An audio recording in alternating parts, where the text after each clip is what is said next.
Muy bien, pues en esta mañana, acabando el mensaje, me voy a tener que salir rapidísimo. Ya no vamos a poder saludar a mucha gente porque nuestro avión se va a las 3 de la tarde. Así tengo que estar mi hijo y yo a la 1 de la tarde en el aeropuerto. Así que bye de una vez a todos.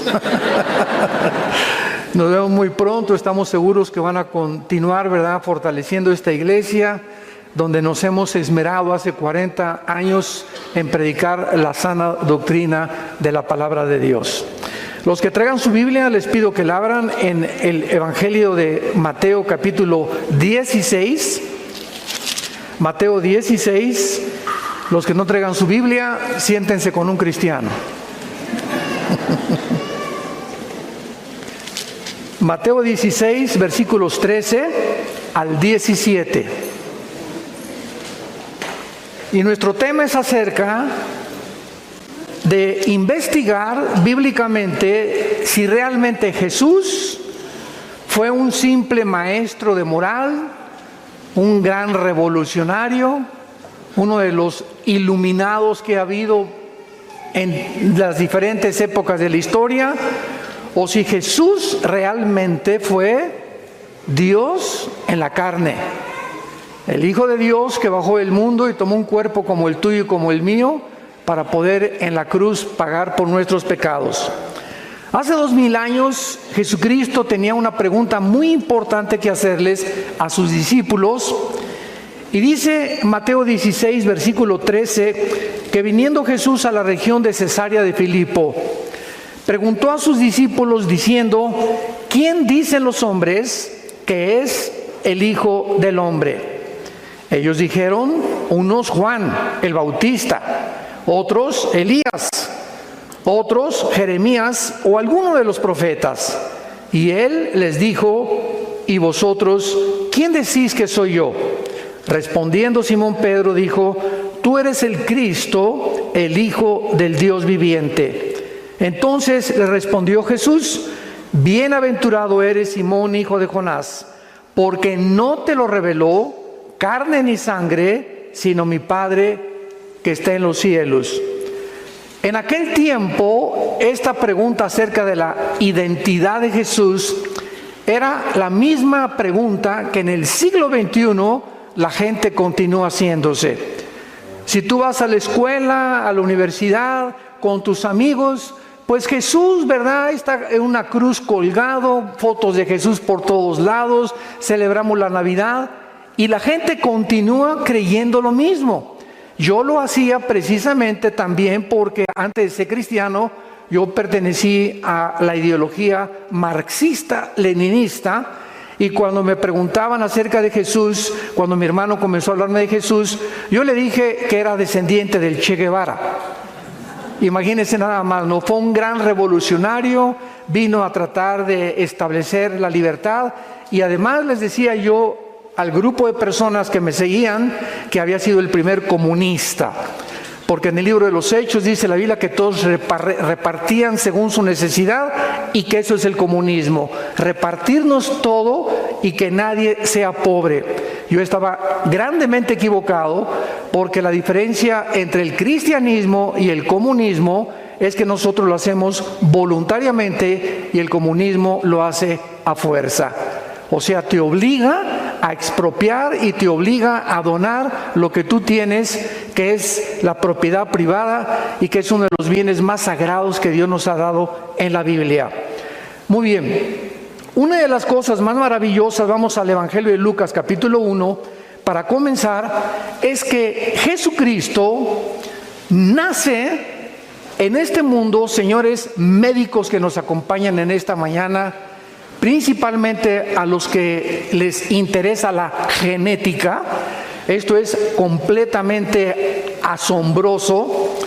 Nunca me canso de tener conferencias con médicos, psiquiatras, psicólogos para mostrarles las impresionantes evidencias médicas, científicas, genéticas, biológicas, antropológicas y de cualquier disciplina mental que tú me quieras decir o académica de la Biblia. En 1860, Gregorio Mendel descubre las leyes de la herencia. 1860. Cuando comienza la ciencia a penetrar en el mundo de la genética y a descubrir que hay algo que se transmite de una generación a otra generación. Los tigres transmiten a todos sus tigritos rayitas, los changos son changos, las palomas son palomas, los hipopótamos son hipopótamos.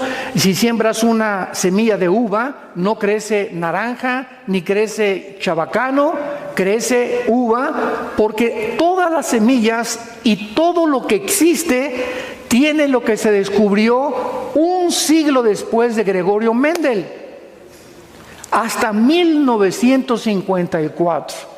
Los doctores norteamericanos Watson y Crick se les concede el Premio Nobel de Medicina porque descubren hasta 1954 lo que la Biblia decía desde la primera página del Génesis. Descubren el código genético hereditario que se llama el ADN. O sea, la hélice famosa que se encuentra dentro de las cromosomas y los genes, y donde se encuentra toda la información de quién eres tú y de quién soy yo. En una uva se encuentra un software que alguien puso, vamos a ver quién es ese alguien. En las naranjas se encuentra un software, un código, para que cuando tú siembres la naranja, crezca amarilla con las características nutriológicas y vitamínicas que tiene la naranja, que son exactamente las que el cuerpo necesita. Vean la interrelación tan impresionante. Las uvas, las características tienen que ser así, chiquita, la uva moradita o un poco anaranjadita, la pera tiene que ser diferente, y todo esto viene dentro de cada semilla. Entonces nunca una semilla de uva va a producir naranjas, porque la información genética que Dios puso dentro de esa semilla tiene que ser conforme a su género y a su especie. Génesis 1, 11 y 12. Cuando Dios comenzó a crear todo, estableció Dios hace más de 5.500 años las leyes inexorables de la herencia que hasta 1954 se descubrieron. Ahora, lo más importante de todo esto es que antes de 1954, mucha gente se preguntaba por qué José no tuvo relaciones con la Virgen María. ¿Por qué Cristo no podía nacer como tú y como yo nacemos? Esto es increíble, porque vemos aquí en el Evangelio de Lucas, el que vamos a continuación a leer, la forma como Cristo es introducido al mundo diferente a como tú y yo nacimos. Es el único personaje y la única criatura en toda la historia humana que entró al mundo diferente como tú y como yo. Y la única explicación la tiene la genética, que hasta 1954 se descubre. Versículo 26, Lucas 1. Al sexto mes el ángel Gabriel fue enviado por Dios a una ciudad de Galilea llamada Nazaret, a una virgen desposada o comprometida, no estaban casados, ¿verdad?, con un varón que se llamaba José, de la casa de David, y el nombre de la virgen era María. Entrando el ángel en donde ella estaba, dijo: salve, muy favorecida, el Señor es contigo, bendita tú entre las mujeres. Mas cuando ella le vio, se turbó por sus palabras y pensaba: ¿qué salutación sería esta? Entonces el ángel le dijo: María, no temas, porque has hallado gracia delante de Dios. Y ahora concebirás en tu vientre y darás a luz un hijo, y llamarás su nombre Jesús. Este será grande y será llamado Hijo del Altísimo, y el Señor Dios le dará el trono de David su padre. Reinará sobre la casa de Jacob para siempre, y su reino no tendrá fin. Cuando el ángel le da este mensaje a María, imagínense a María: ¿estoy oyendo algo correcto? Porque José y yo ni a Cancún nos hemos ido. Ni siquiera hemos tenido una luna de miel, no estamos casados. Y bajo la ley hebrea era una barbaridad que una mujer hebrea se embarazara. sin estar casada. Entonces María, no, lógica y normalmente, le contesta, versículo 34, ¿cómo será esto? Pues no conozco varón. Respondiendo el ángel, le dijo, el Espíritu Santo vendrá o te cubrirá, y el poder del Altísimo te cubrirá con su sombra, por lo cual también el santo ser que nacerá será llamado Hijo de Dios. Vamos a contestar por qué José no podía tener relaciones con María y por qué Jesús no podía nacer como tú y como yo. Muy bien. Vivimos una época en la que se está tratando de cambiar la identidad de los seres humanos. Hace algunas semanas mi esposa y yo recibimos el testimonio de una persona que vive en Estados Unidos y que nos contó en su carta lo siguiente: Pastor Alducin, tengo un hijo de 5 años en la escuela en Estados Unidos y pues claro que sus papás somos mi esposa y yo, pero conoció a un niño que tiene 2 papás, hombres. Entonces mi hijo le preguntó al niño que tiene 2 papás por qué no tenía mamá como todos los demás, o cómo había llegado al mundo si nada más eran 2 papás. Entonces el niño a quien se le hizo la pregunta fue con sus papás y los papás demandaron a la escuela, porque ¿cómo era posible que los niños que tengan papá y mamá no reconozcan que también un niño con 2 papás puede tener una familia? Demandaron a la escuela y querían que sacaran al niño de la escuela, al que tenía papá y mamá. Vemos nosotros que ese es el mundo que estamos viviendo. Mi esposa y yo nos quedamos absortos. Dijimos, esto está sucediendo en el siglo XXI. Ahora, cuando la sociedad o los gobiernos tratan de intervenir en decirle a un niño, no eres niño, y a una niña, no eres niña, y si te sientes niño, vístete como niña, y si te sientes niña, vístete como niño, están violando las leyes de la biología. Ya dejemos la Biblia a un lado, y se los voy a explicar por qué Cristo nació en la forma que nació. La composición cromosómica de la mujer y del hombre son completamente diferentes. La mujer tiene 2 cromosomas X. Apúntalo. El hombre, el macho camacho, XY. La mujer no tiene el cromosoma Y. Entonces, cuando tú y yo, que somos varones, nacimos, es porque mi papá, cuando tuvo relaciones con mi mamá, el cromosoma Y fertilizó el óvulo de mi mamá, y el cromosoma Y es el que determina el género. No los psiquiatras, no los psicólogos, no los perversos que existen en todos los gobiernos. Biológicamente tú eres macho camacho porque tienes el cromosoma Y. Y si tú eres varón y sientes que no eres varón, biológicamente estás negando tu naturaleza porque traes un tornillo flojo aquí arriba. Hay algo en tu mente que se llama el robo de nuestra identidad que Dios nos dio. ¿Y sabes de dónde viene? De Lucifer, de los demonios, del mundo espiritual que está tratando de robarnos la imagen y semejanza a la cual fuimos formados por el Dios Todopoderoso. Y cuando Satanás comienza a robar la identidad de los seres humanos, miren ustedes esto, el 65% de las personas que han aceptado el transgénero se han suicidado.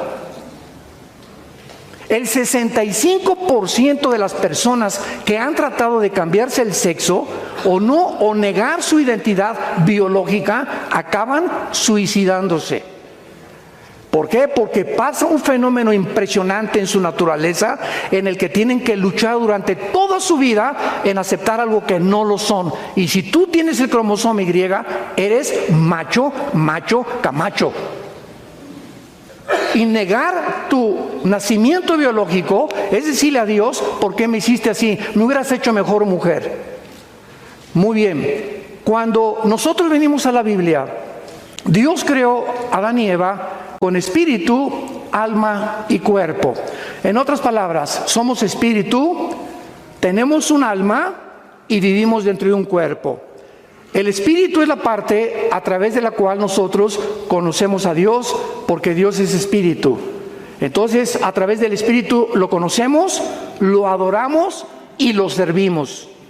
El alma es el centro de los sentimientos, la voluntad, el intelecto y las emociones. Es la mente. El cuerpo simplemente es el envase donde el alma y el espíritu viven dentro.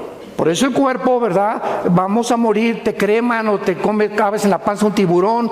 A los primeros cristianos los quemaron vivos en las antorchas. No importa, dijo Cristo en Mateo 10, lo que a tu cuerpo le hagan. Preocúpate mientras estás vivo el destino de tu alma. Entonces, cuando el ser humano se rebela contra Dios, nos separamos. La palabra muerte en la Biblia no significa, apúntalo, cesar de existir. No significa cesar de existir, significa separación, nada más. Entonces el ser humano se separa de Dios espiritualmente cuando le dice a Dios: no quiero tus reglas, no quiero tus mandamientos, déjame independizarme, yo quiero ser autónomo, yo quiero definir mi vida, yo tengo la suficiente capacidad para determinar qué voy a hacer en la vida. Esto es lo que se llama la raza humana caída. Entonces, desde Adán hasta nuestros días, todos los varones hemos nacido con el cromosoma Y infectado por el pecado. Todos los varones traemos el cromosoma infectado por el pecado. Y si José hubiera tenido relaciones con María, entonces José tenía también la infección, porque el pecado, todos hemos pecado y hechos lejos de la gloria de Dios.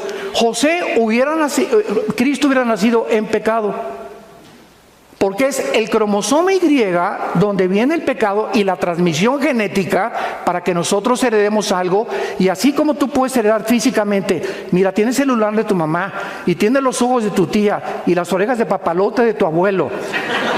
Así como heredamos características físicas, la altura, el color de piel, etcétera, etcétera, heredamos también características mentales. Esto es increíble, porque somos almáticos también. Entonces es igual de berrinchuda que su mamá, tiene el liderazgo de su papá. Son características que pertenecen en el alma. Y también hay herencia espiritual, porque si somos espíritu, tuvimos que haber heredado algo espiritualmente. Y la Biblia es el único libro que nos dice cuál fue la herencia espiritual. La Biblia, Sigmund Freud le llamaba la sexualidad infantil, Carlos Marx le llamó la lucha de clases, William Shakespeare le llamó el defecto tráfico, los psicólogos el medio ambiente, la Biblia le llama pecado. El pecado, que significa habernos desviado de la voluntad de Dios. Nacemos con la tendencia chuecos. Este es el diagnóstico que Dios nos hace de nosotros mismos. Hemos nacido chuecos desde chiquitos. Y veo un niño de 2 años, es el dictador más grande de su casa. Ya ves a los niños chiquitos, y no quiero mi juguete, y quiero el otro. ¿Quién les enseñó a hacer así? ¿El gato o Fido el perro? No, nacemos con la maldad, nacemos con el mal. Nunca le enseñamos a un niño a portarse mal, les enseñamos a portarse bien, porque nacemos con el mal. Entonces la misma experiencia humana nos muestra que el diagnóstico de Dios es correcto. Entonces el nacimiento de Jesús no podía ser como tú y como yo. ¿Por qué? Por la herencia de pecado en la cual nosotros hemos nacido delante de Dios. Él tenía que nacer de una forma diferente. El Espíritu Santo pone el cromosoma Y para que ovule el óvulo de María, y para que el santo ser que nazca en la matriz de María pueda ser un ser humano como tú y como yo, pero sin haber heredado el pecado. Y la persona que moría en la cruz del Calvario no podía ser un ángel. No podía ser porque los ángeles jamás, ¿verdad?, nos pueden representar. Tenía que ser en la cruz un humano para identificarse con nosotros, pero en la cruz no podía ser un simple humano, porque nosotros no perdonamos pecados. El único que perdona pecados es Dios. Entonces, en la cruz tenía que ser Dios también para perdonarnos. Y ahí estaba la naturaleza dual de Jesús. Era 100% humano y era 100% Dios. Él lloró, caminó, comió, sufrió tentaciones igual que nosotros, pero al mismo tiempo Él era Dios. Y los atributos divinos de Jesús no los ejerció conforme a su voluntad. Dice en Filipenses que no estimó el ser igual que su Padre. Antes de venir al mundo, Jesús, el Padre, el Hijo y el Espíritu Santo estaban en el mismo nivel. El Hijo baja al mundo y el Padre queda arriba del Hijo. El Hijo voluntariamente se somete a quedar debajo del Padre. No estimó el ser igual a Dios como cosa que aferrarse, sino que se humilló y se puso debajo del Padre temporalmente. Como una vez un testigo de Jehová me dijo, es que Jesús dijo, mi Padre es mayor que yo. Pues sí, porque entiende Filipenses capítulo 2, cabeza de aguacate. Él tuvo que ponerse debajo del Padre para demostrarnos a nosotros la sumisión. Que tenemos que estar sumisos, no somos dioses. Él siendo Dios no estima el ser como su Padre. Y comienza Jesús a decirnos, yo no hago nada, no hablo nada, no veo nada más que lo que veo hacia el Padre. Había 10 personas enfermas y Jesús, imagínense, a los 21 años. Papá, mira cuántos enfermos, mira cuántos están sin el Evangelio. Y el Padre, no vas a curar a nadie, no vas a predicar a nadie, pero papá, hasta que cumplas 30 años. Y este es el periodo que se conoce como el periodo del silencio. Ay, Señor, ya quiero ser misionero, ya quiero ser pastor. Te dice Dios, ya me quiero casar, cállese. Porque somos impacientes por naturaleza. Y cuando comenzamos a caminar con Dios, comenzamos a aprender a someternos a su voluntad. Y Dios le da lo mejor a los que le dejan escoger a Él. Era hasta que cumpliera 30 años después del bautizo por Juan el Bautista en el río Jordán, que ahí Jesús comenzaría su ministerio. Entonces, vemos la entrada de Jesucristo al mundo de una forma sobrenatural, explicada por la ciencia médica de la genética del siglo XX y del siglo XXI. Continuemos. Veamos nosotros ahora su deidad probada. En Génesis 1:1 dice la Biblia, Bereshit Elohim ha-samayin ha-eretz, en el hebreo. En el principio Dios hizo los cielos y la tierra. Cuando nosotros vemos esta frase, en el principio Dios hizo los cielos y la tierra, encontramos lo que se descubre hasta el siglo XX, que el universo no es eterno, que el universo tuvo un principio. La Biblia ya lo decía desde el principio. ¿Por qué? Porque cuando Dios dice, en el principio Dios creó los cielos y la tierra, están involucrados, señores físicos que nos acompañan, los 3 elementos que forman el universo: la materia, el tiempo y el espacio. En ese momento, cuando Dios dice, en el principio Dios creó los cielos y la tierra, fue el principio del tiempo. Antes el tiempo no existía. En la eternidad no hay tiempo. Dios no es el Dios del pasado ni el futuro. Dios es el Dios del presente. Yo soy el que soy. Él no es del pasado ni del futuro. Y esto nos funde los cables dentro de nuestro cerebro. Porque cuando nosotros sabemos que en la eternidad no hay tiempo, en la eternidad Dios escogió que hubiera un principio y va a tener un fin el tiempo. Y después de Génesis 22 vamos a pasar a la eternidad, donde ya el tiempo no va a ser igual que como lo tenemos nosotros. Y el espacio, ¿verdad? Pues es todo lo que nos rodea, y nos damos cuenta que vivimos en un universo de 4 dimensiones. Alto, bajo, ancho, y Alberto Einstein en 1943 descubre la 4ª dimensión, el tiempo, con su fórmula E igual a mc al cuadrado. La energía es igual a la masa por la velocidad de la luz al cuadrado. Y Einstein descubre lo que la Biblia decía con siglos de anticipación, que el tiempo no puede ser igual porque el tiempo no existe. ¿Cómo que el tiempo no existe? Entonces, ¿dónde estamos ahorita nosotros, verdad? Ok, agarra un cohete y salte de la atmósfera y vete a Marte. Y cuando te vayas a Marte y tú tienes 40 años de edad y tu esposa tiene 40 años de edad, cuando regreses de Marte tu esposa va a tener 60 y tú vas a tener 45. Ya se quieren ir a Marte todos, ¿verdad? Ya lo estoy viendo. Nada más digo puros amenes de los varones, ¿verdad?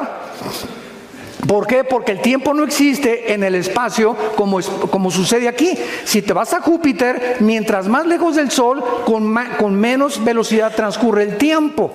Aquí transcurre porque el planeta va a una velocidad sobre su eje de 24 horas y alrededor del Sol en 365 días. Júpiter lo hace más despacio, Marte así. Mientras más lejos del Sol, el tiempo cambia completamente, por lo cual es relativo. El tiempo es relativo. Todo lo que la Biblia enseñaba desde hace muchos siglos. Muy bien, vamos a Juan capítulo 1 y vemos nosotros que la Biblia enseña que el creador del universo fue el Hijo de Dios, Jesús, un hombre, un revolucionario, un maestro de moral como Mahatma Gandhi, Confucio, el Che Guevara, etcétera, etcétera, o el líder que tú me quieras mencionar. Jamás se podrá atribuir el decir que Él creó el universo. En el principio era el verbo. ¿En el principio de qué? De Génesis 1:1. O sea, Jesús ya existía en el principio. ¿Por qué se le llama el verbo a Jesús aquí? ¿Y cómo sabemos que es Jesús? Ahorita lo vamos a ver, que Él es el verbo. Muy fácil. Dios sabía que con el tiempo iba a haber leyes en la gramática. Yo me acuerdo, desde primaria me enseñaron que una oración tiene sujeto, verbo y predicado. El sujeto es el principal de la oración, el verbo indica la acción y el predicado es el resto de la oración. En el principio Jesús fue el que puso, Él era el verbo, el que puso la acción de Dios. ¿Me va siguiendo? Más te vale. Y el verbo, y Jesús era con Dios y el verbo era Dios. Todas las cosas por Jesús, por Él fueron hechas, y sin Él nada de lo que ha sido hecho fue hecho. Versículo 9, aquella luz verdadera que alumbra a todo hombre, venía a este mundo. En el mundo estaba y el mundo por Él fue hecho. La Biblia dice en los evangelios que Jesús fue el que hizo el universo. Un momentito, pero ¿qué diferencia hay entre el Padre y el Hijo y el Espíritu Santo? ¿Cómo está eso de la Trinidad y que el Hijo es el Padre, etcétera, etcétera? Lo que sabemos, dice en 1 Corintios 8, no lo sabemos como lo deberíamos de saber. Y se los voy a demostrar físicamente también, con las leyes de la física. Miren, qué fácil está esto, para enseñarles la Trinidad, que es nada más un ejemplo, no podríamos profundizar mucho más. Yo voy a poner aquí una barrera que divida este salón y voy a lanzar un rayo de luz, y este va a ser un prisma, que atraviese el prisma y todos ustedes van a ver, ¿qué cosa? Un rayo de luz blanca, ¿correcto? Pero ese rayo de luz, al entrar el prisma, se descompone en 7 colores. Y si yo les digo a ustedes, ¿qué vieron? Un rayo de luz blanca. Y ustedes, 7 colores. ¿No hay una contradicción aparente? Porque aparentemente es una contradicción, pero es el mismo rayo de luz descompuesto en 7 colores. Entonces, no es que hay una contradicción, es que nos falta captar la realidad del mundo físico. Vamos a tener otro ejemplo. Tomamos el agua. ¿Cuál es la composición de los elementos químicos del agua? H2O. 2 átomos de hidrógeno por 1 de oxígeno. Muy bien, el agua, esa es su fórmula química. Cuando es agua líquida, ¿es H2? Cuando es hielo, ¿y cuando es vapor? O sea, el H2O puede tener 3 formas, pero la esencia es la misma. A Dios le ha agradado manifestarse en 3 personas, pero es un solo Dios. Vamos con los cocineros. El huevo. ¿Qué es el huevo? Cáscara, clara y yema. Dame un huevo y te doy la yema. ¿Es el huevo? Es parte del huevo. Porque el huevo es cáscara, clara y yema. Si te doy la clara es huevo, es parte del huevo. Entonces, ese mismo huevo está formado de 3 cosas, pero se le llama un huevo. No se le llaman 3 huevos. Y Jesús dice que el matrimonio no somos 2, sino 1. Oye, espérame, pero si ella es del sexo opuesto y yo soy macho camacho, ¿cómo que somos 1? Así es, mantienen su individualidad aquí abajo en la tierra, pero delante del Padre el matrimonio es una sola carne. ¿Por qué? Porque somos una unidad desde la perspectiva espiritual. Aquí abajo nos dividimos en 2, los 2 somos espíritu en diferentes cuerpos, nada más. Mi esposa es espíritu, yo soy espíritu. Dios le agradó darle a mi esposa un cuerpo diferente a mi cuerpo, pero ante Él somos uno. ¿Y qué dijo qué dijo Cristo en Juan 17? Te pido, Señor, que toda la iglesia sean uno. ¿Cuántas iglesias hay en el mundo? ¿Cuántas denominaciones hay en el mundo? Cientos, miles. Pero ante los ojos de Dios, Él quiere que seamos uno en el Espíritu. Entonces hay 3 en 1, hay 2 en 1, hay 5 en 1, hay 20 en 1, hay miles en 1. ¿Por qué? Porque lo que sabemos no lo sabemos como lo deberíamos de saber. Y la gente sigue todavía, ¿verdad?, peleándose, que no, que por aquí, por allá. Yo no entiendo la Trinidad, y como de un teofilito, ni la entenderás. Veamos nosotros que la Biblia nos enseña que no solamente Jesús es el Creador, sino que también nos enseña un fenómeno de la física, inexplicable por la física, aplicado y explicado por la Biblia. El mundo microscópico está formado por átomos, electrones, protones y neutrones, ¿correcto? Y giran a una velocidad, si tú tienes un microscopio electrónico, giran hay un mundo microscópico donde millones de partículas están girando así y así y así alrededor de un átomo. La pregunta es, ¿quién los impulsó para moverse con esa rapidez? Ahora, lo que pasa en el mundo microscópico pasa también en el mundo macroscópico. Y volteamos los ojos al universo y el cosmos es lo mismo. Todo el cosmos son galaxias que están girando, ¿verdad?, de una forma afinada, perfecta. Dicen los astrofísicos que están cada día expandiendo más unas y más de otras para no estrellarse. ¿Quién mantiene al planeta Tierra, donde tú y yo estamos parados, a una velocidad constante de 24 horas, sin detenerse 5 segundos, ni adelantarse 5 segundos, para que sean 24 horas con segundos y minutos, y una velocidad constante alrededor del Sol en 365 días? Porque esta velocidad del mundo microscópico y del mundo cósmico contradice la física. ¿Qué ley establece la física? Escuchen, la física establece este principio, que si yo tengo una canica y le hago así y le disparo, la velocidad de la canica es proporcional a la fuerza que le aplico. Es una ley física inexorable. Todo cuerpo tiene la velocidad de la fuerza que se le aplique. Si agarro una flecha y disparo la flecha, va a salir la flecha volando y va a tener que caer. ¿Por qué? Porque la fuerza que le apliqué no es eterna, tiene que caer forzosamente. Un balazo, tiras un balazo, sale la bala y tiene que caer tarde o temprano en algún lugar. ¿Por qué? Porque la fuerza que se le aplicó con la pólvora. ¿Quién le aplicó la fuerza? Al planeta Tierra, al mundo microscópico, para que exista la cohesión física que mantiene y hace posible la materia. Hebreos capítulo 1, versículo del 1 al 3. Veamos qué dice la Biblia. Esto es asombroso.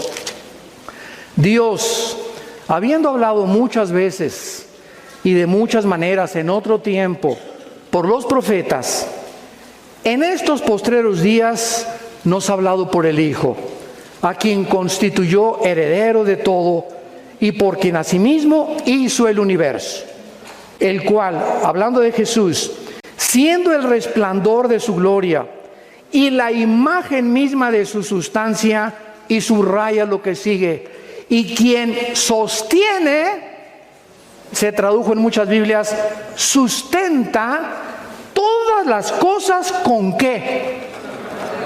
Con la Biblia.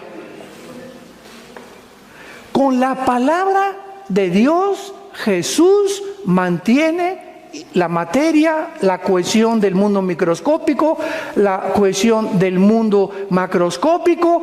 Es el poder de Jesús, ese hombre que se hincó a lavarnos los pies, que abrió sus manos y no se defendió y como una oveja fue entregado en medio de estos trasquiladores. Él. Ahora voy a retroceder un poco más. Esto les va a volar completamente todos los fusibles. Dios comenzó en esta tierra en un esperma. Dios se metió a un esperma porque así fue como nació en el vientre de María. Dios entró a un esperma cuando el cromosoma Y ovula el óvulo de María, se forma un cigote de 46 cromosomas. 23 cromosomas heredé de mi papá, 23 cromosomas heredamos de nuestra mamá. Cuando se juntan, somos un cigote de 46 cromosomas, y ahí, dice el Salmo 139, en el estado embrionario es cuando comienza la vida. Ningún médico te puede decir cuándo comienza la vida, porque ningún médico, por más laureado y los doctorados que tenga en medicina, se puede atrever a decir, porque solo Dios sabe cuándo comienza la vida. Y de acuerdo a la Biblia, comienza en el estado embrionario. Ahí ya somos seres humanos. Ahí estaba Jesús en estado embrionario. Así vino al mundo de la forma microscópica. El creador del universo se reduce a casi la nada y comienza del esperma a ser un cigote, un feto, nace un niño, crece y muere por nosotros. A los 3 días vence toda la muerte para demostrarnos quién es Dios, porque nos ama, porque dio su vida y para que sigamos sus pisadas. La grandeza está en servir, en vivir para los demás y en humillarnos delante de Dios. Ahí está el secreto de la felicidad. Él es Jesús el que sustenta todas las cosas. El Che Guevara no sostenía ni la canasta de huevos de su mamá. En tercer lugar, Jesús dijo que el que le conozca a Él, le conoce a Dios. ¿Quién ha dicho eso en la historia? Vayamos a Juan capítulo 14. Me acuerdo que en 1993, tu padrino, el Dalai Lama,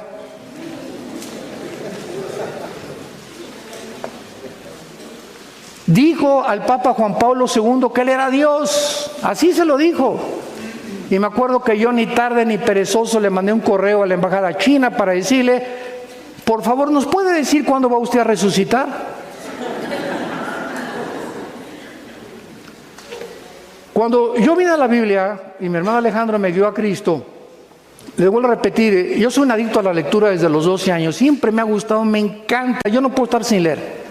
Por lo menos 2, 3 libros al mes leo, mínimo. Soy un adicto a la lectura. Y cuando yo leí la vida de Mahatma Gandhi, la vida de Mahoma, la vida de Confucio, la vida de todos los líderes de Che Guevara, la dialéctica materialista, la ideología, el socialismo, las ideologías, las filosofías, yo a los 22, 23 años de edad estaba lleno así de conocimientos de por aquí y por allá, y al mismo tiempo intenté 3 veces quitarme la vida. Me sentía con un vacío impresionante, ya no sabía qué cosa, hasta que comenzaron a hablarme, mi hermano me habló por primera vez y comencé a leer, y lo que me trajo a Jesús es cuando yo leí Juan 14. Cuando yo leí estas palabras, hagan de cuenta que salía como fuego, así entraba en mi alma, la búsqueda tan existencial que traía, ¿a quién le dedico mi vida? ¿Para qué nací? La vida es tan corta, ¿a quién se la puedo dedicar? Y cuando leo Juan 14, me acuerdo que caí de rodillas, casi llorando. Y comencé a hacerme las siguientes preguntas. Leamos lo primero. Jesús les dijo antes de morir, esto es un día antes de morir. Antes de morir Jesús les dijo a los discípulos, no se turbe su corazón. Lo primero que les dijo es, no estén estresados. Nunca, nunca, nunca, nunca. No importa lo que pasa en el mundo. Que salió el presidente que el petróleo cayó, que el peso cayó, que la bolsa, que por aquí, por allá. No hagamos caso de nada absolutamente. Mantén dentro de ti la paz de Dios. Todo está bajo control. Soy su hijo, soy tu hija, Señor. Yo no puedo convertir a mis hijos, no puedo convertir a mi esposa, no puedo convertir a las ovejas. Yo no puedo hacer que el dinero me llegue. Señor, tú estás al control de todo. Yo quiero vivir en paz. Mi hija se fue y está en las drogas y se fue a la prostitución. Hermano, por favor, ore por mí. Mire, doña Chencha, primero usted se aplaca y se tranquiliza, porque en el estado en que usted viene a pedirme orar por su hija, me está hablando que usted no cree en Dios. Porque en ese estado se manifiesta la incredulidad. Dice la Biblia, estamos en apuros, pero nunca desesperados. Nunca lleguemos a la desesperación ni a la angustia de ¿y ahora qué hago? ¿Cómo que qué haces? ¿Quién es tu Dios? ¿Quién es el Dios que murió en la cruz por ti? Salte corriendo a tu jardín y ve a los pajaritos. ¿Qué tienen los pajaritos? Ese pajarito que no vale ni 2 pesos, Dios lo sostiene. Y Dios, cuando una hormiguita en el África se muere, Dios sabe que se murió la hormiguita. Cuando vas al peluquero, Dios sabe cuántos pelos te quitaron. Cuando Dios ve el mundo microscópico, sabe cuántas bacterias murieron, sabe cuántos microbios. El conocimiento y la omnisciencia de Dios trasciende nuestra capacidad de pensamiento. Él es Dios. Y tenemos una limitación impresionante para poder pensar. Entonces tenemos que pensar de Él como algo grande que nunca nos va a dejar y nunca nos va a abandonar. No se turbe su corazón.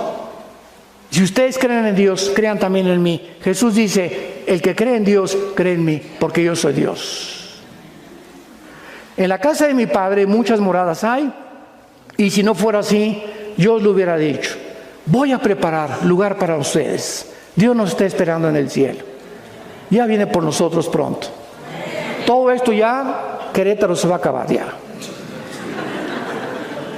Todo se va a acabar ya en este mundo, ya aflicción, enfermedades, todo. Vamos de paso, somos peregrinos, estamos rumbo a otra vida, estamos de visita, no somos ciudadanos de este planeta. Aunque estamos físicamente en el mundo, no pertenecemos a este mundo. Somos de Él, Él nos compró. Y su plan es desde antes de la fundación del mundo, ya Él tenía el plan para nosotros.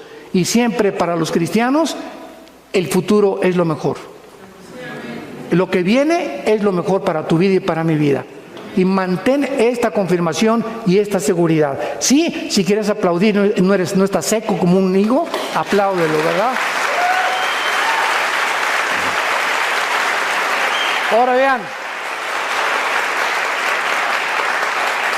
Y dice el versículo 3, y si me fuere y os prepararé el lugar, vendré otra vez. Es una promesa de Dios, Dios te está diciendo que Él viene por nosotros otra vez. Y dice, y os tomaré a mí mismo. Aquí está el arrebatamiento de la iglesia, porque es la palabra paralambano en el griego, que significa ser sacados, o es similar a la palabra arpazo en el griego de 1 Tesalonicenses 4. Los tomaré para que donde yo estoy, ustedes también. ¿Y saben a dónde voy? Y saben el camino. Le dijo Tomás, el escéptico de todos los apóstoles, discípulos: Señor, no sabemos a dónde vas. Después de tanto tiempo, imagínense, ¿no? ¿Cómo podemos saber el camino? Cuando yo leí esto, fue cuando yo caí de rodillas. Y Jesús dijo, yo soy el camino. No dijo, yo soy un camino de muchos que hay. Yo soy el camino. En otras palabras, si el camino que tú tienes en tu vida no es Jesús, estás en un camino que conduce a la muerte. Porque hay caminos que parecen derechos y tú parece que estás bien, pero si no es Jesús el que va delante de ti, vas en un camino equivocado. Y escúchame, tarde o temprano te vas a arrepentir. Porque Él es el camino. Y no hay más que dos caminos, más que uno. No hay dos ni tres. Él es radical como Él lo está diciendo. Yo soy el único camino. Y si no me estás siguiendo, estás en un camino equivocado. Vas a los arrecifes, tu barco va a naufragar. Porque no traes vela. Yo soy el capitán. Y si no soy tu capitán, tu barco no va a llegar a su destino. Yo soy el camino, yo soy la verdad. La verdad. ¿Saben por qué existe la filosofía? Porque la filosofía es la búsqueda de la verdad. Sócrates, Demóstenes, todos los discípulos, los epicúreos, los estoicos de Zenón en los tiempos de Pablo, en Atenas buscaban la verdad y la siguen buscando. Yo cuando estuve en la Facultad de Filosofía en la UNAM, les hice esta pregunta a los estudiantes de filosofía. ¿Hay alguien de ustedes? Son estudiantes de filosofía, ¿verdad? Sí, pues claro, pues aquí estamos. Dice Facultad de Filosofía, ¿o no dice eso? Bueno, ok. ¿Cuál de ustedes sabe o cómo pueden definirme qué es la verdad? No hubo un solo estudiante que se atreviera a decirme qué es la verdad. Pues la verdad, uno salió, mire, le voy a decir, me dijo este estudiante, era de los más adelantados. Mire, vivimos un mundo, doctor Alducin, donde la verdad la tiene cada quien. Así me contestó. Por ejemplo, me dice, lo que usted ahorita para usted es verdad, para mí no lo es. Y para el que está conmigo no lo es. Entonces le contesté yo, lo que tú me estás diciendo se llama relativismo en la filosofía. Entonces, tú estás confesando que no existe una verdad absoluta. Y me dijo, exactamente. Y le levanté la Biblia. Y le dije, Jesús es la verdad absoluta. Y se quedó así. Y me dice, demuéstremelo. Y le digo, para que sea verdad, la palabra en el griego y en el hebreo para verdad, ¿sabe lo que significa? Lo que no tiene cambio. Lo que no está sujeto a cambiar. Y todo en el mundo que vivimos desde hace 6,000 años en este planeta, todo está cambiando las verdades de la ciencia. Un ejemplo, hace 3 años, Plutón estaba en un libro de astronomía. Y hace 1 año compré un libro de astronomía en una biblioteca ahí en Dallas, Texas, y pues los astrónomos dicen que no, que Plutón no reúne las características para ser planeta, y lo borraron de un pincelazo a Plutón de la astronomía. Imagínense nada más, ahora resulta que me enseñaron mal. Y así pasa con la ciencia. ¿Por qué? Porque no somos dioses. No hay nada que pueda permanecer estable ni equilibrado si no es Dios. Entonces, cuando Jesús dice yo soy la verdad, está diciendo yo soy la única entidad espiritual en el universo que no estoy sujeto a ningún cambio. Yo soy el mismo ayer, hoy y por los siglos. Escúchame, y cuando Dios dice, Jesús dice yo soy el alfa y yo soy el omega, que es la primera y la última letra del alfabeto griego, yo soy el principio y yo soy el final, ¿sabe lo que nos está diciendo? Ok, voy a razonar. Si tú eres el principio y tú eres el final, ¿dónde estoy yo? Ahorita estamos aquí en medio, no hemos llegado al final, ¿verdad? Entonces, si Él es el principio y Él es el final, mi final es Él. Y voy hacia Él. Y mi final y mi camino está asegurado, porque lo sigo a Él. Y finalmente, Jesucristo dice en Hebreos 4:15 que era sin pecado. Ahí está, ¿por qué? Porque no nació como tú y como yo. El pecado se hereda genéticamente. Así como se hereda las transmisiones físicas, mentales, también heredamos una enfermedad, ¿verdad? Una infección que la Biblia le llama pecado. Dice 1 Pedro 2, 21 y 22, que Cristo fue también sin pecado finalmente. Y los títulos que el Antiguo Testamento le da a Jesús, Isaías 9, versículo 6, fue el tema de nuestro desayuno ayer. Levante la mano, ¿quién fue al desayuno ayer? ¿Y los demás dónde estaban? Bueno, ayer hablamos de esto, ¿verdad? Un hijo nos es dado, un niño nos es nacido, y llamará su nombre Consejero Admirable, Príncipe de Paz, Dios fuerte. Se le da a Jesús, al niño que iba a nacer, el título de Dios. A nadie jamás se le ha permitido tener el título de Dios más que a Jesús. Y esta es la razón por la cual nuestra vida está segura en sus manos. Porque si tú tienes a Jesús en esta mañana, lo tienes para toda la eternidad. Estamos sellados con el Espíritu Santo. La salvación no se puede perder. Cuando recibimos a Cristo, nacemos de nuevo. Somos bautizados con el Espíritu Santo en el cuerpo de Cristo en el momento del nacimiento. Somos sellados por el Espíritu Santo, Efesios 1, 13 y 14. Y somos la morada del Espíritu Santo hasta el día de la resurrección. Nada ni nadie nos podrá separar nunca de su amor. ¿No quisieras tú en esta mañana venir a la cruz e hincarte en tu corazón y decirle a este hombre, el creador y el sustentador del universo, que sí es hombre como tú y como yo, para que podamos entender en dónde se encuentra el secreto de la felicidad, la vida eterna y lo que Él nos vino a ofrecer? Si tú en esta mañana, en la humildad de tu corazón, le pides que entre a tu vida, si tú se lo pides, Jesús dice, el que viene a mí, yo no le echo fuera. Aquí estoy a la puerta. Ahorita estás oyendo esto. Alguien te está tocando a la puerta de tu corazón. Él no va a entrar, Él es un caballero. Tú tienes que abrirle tu corazón. Si alguien abre su puerta, entraré a Él. Dice Apocalipsis 3:20, y mi Padre y yo cenaremos contigo y haremos banquete contigo. Ven a Jesús. Él te está esperando desde hace mucho tiempo. Y quiero decirles algo. Estoy seguro que en esta mañana hay alguno de ustedes que Dios le está hablando por última vez. ¿Serás tú? ¿Serás tú la persona a quien Dios le está hablando por última vez? Porque Él no te va a perseguir. Él no te va a forzar. No endurezcas tu corazón. Hoy es el día de tu decisión. Hoy tienes que determinar ya en tu vida a quién quieres seguir. ¿Quién es tu amo? ¿En qué camino te encuentras? Oremos. Padre, te damos gracias por tu palabra.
Gracias, Jesús, porque tú eres la resurrección y la vida.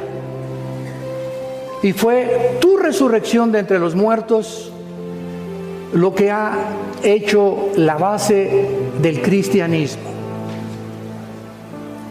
El cristianismo no está fundado en dogmas, liturgias, ceremonias, sacrificios. El cristianismo tiene una sola base, que Jesús, su fundador, volvió a vivir. Nadie en la historia ha resucitado y nos ha dicho, con pruebas documentadas históricamente, que Él es la vida eterna, que Él es el Hijo de Dios, que nos vino a dar vida, no bajó del cielo a traernos otra más de las miles de religiones que existen. El cristianismo no es una religión, es una relación personal, viva, dinámica, orgánica, con alguien que vive, se llama Jesús. El quien está en esta mañana tocando a tu corazón. ¿Le quisieras abrir? Si le quieres abrir tu corazón, dile con todas tus fuerzas estas palabras. Señor Jesús, te pido que me perdones mis pecados. Me arrepiento con todo mi corazón de mi vida pasada. Creo que en esa cruz con tu sangre pagaste por ellos. Y como creo que a los 3 días volviste a vivir, te pido en este instante que entres a mi corazón como mi Señor y mi Salvador. Gracias porque la corta vida que me has dado ahora tendrá un sentido y propósito para vivirla. Vivirla para ti, Jesús, para conocerte. Porque esta es la vida eterna, que te conozcamos a ti y a tu Padre, que te envió en esta misión, donde tú sacrificaste tu vida en mi lugar. Gracias por el Espíritu Santo que en este instante me está sellando, me está colocando, identificándome contigo en tu muerte y resurrección, y me está convirtiendo en una nueva criatura. Ahora soy tu hijo, ahora puedo llamarme tu hija, y nunca me dejarás y nunca me abandonarás. Te bendigo por tan grande salvación, en el nombre de Jesús.